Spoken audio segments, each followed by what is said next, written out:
Baik, di video kali ini kita akan membahas tentang penerapan hukum Newton dalam kehidupan sehari-hari. Sebelumnya kita harus tahu dulu apa itu hukum Newton. Nah, hukum Newton adalah hukum yang menggambarkan hubungan antara gaya yang bekerja pada suatu benda dan gerak yang disebabkannya. Di hukum gerak ini merupakan fondasi mekanika klasik yang dijabarkan dalam 3 hukum fisika. Jadi, di sini ada 3 hukum fisika. Yang pertama ialah hukum Newton 1. Hukum Newton 1 berbunyi, sebuah benda akan tetap diam atau bergerak dengan kecepatan tetap jika terdapat gaya atau resultan gaya yang bekerja pada benda itu. Nah, hukum Newton 1 juga disebut dengan kelembaman atau hukum inersia karena setiap benda ingin mempertahankan keadaan semula. Bila benda dalam keadaan diam akan cenderung tetap diam, jika benda bergerak akan tetap bergerak.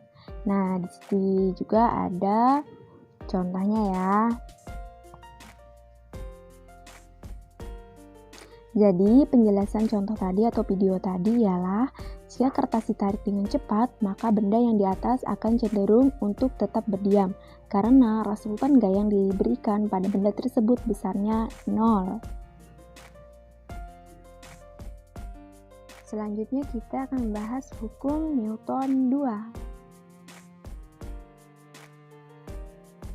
Untuk hukum Newton 2 memiliki bunyi ialah percepatan yang ditimbulkan oleh gaya yang bekerja pada benda berbanding lurus dengan besarnya gaya atau resultan gaya dan berbanding terbalik dengan massa.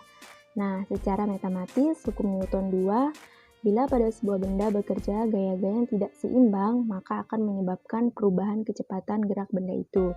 Nah, perubahan kecepatan yang dimaksud adalah benda yang awalnya bergerak akan diam dan benda yang awalnya diam akan bergerak.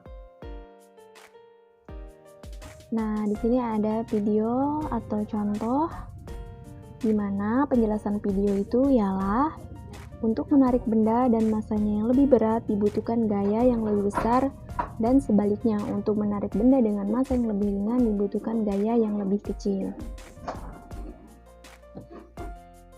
Selanjutnya ialah hukum Newton 3, di mana hukum Newton 3 memiliki bunyi setiap ada gaya aksi selalu ada gaya reaksi yang besarnya sama tetapi arahnya berlawanan.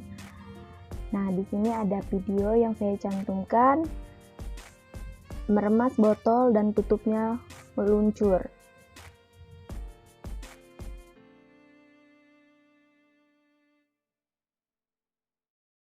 Nah, jadi penjelasan dari video tadi ialah ketika botol ditutup lalu diremas, maka udara yang terdapat di dalam botol terkumpul ke bagian atas dan menekan ke arah tutup botol. Nah, udara yang keluar menyebabkan tutup botol meluncur ke udara.